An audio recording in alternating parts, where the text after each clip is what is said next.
rokwana rokwana both perfect fit ndokudhiga kwacho roko small fit guy small guy muvha ichinichi boys tachigobora kachiniki iwe chokwana ichi perfect fit chimborwa masalafi aumanaka ngatidhigei Shamari. vachaita macelebrity for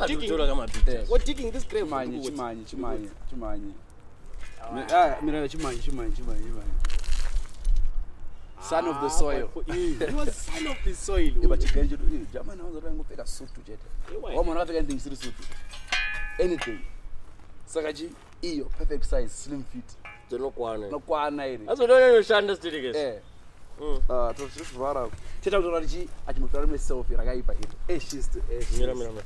tora selfie iwe totora selfie exactly ashes to ashes maselect achimanyi ungarambi nemadhara tanzania my first grave digger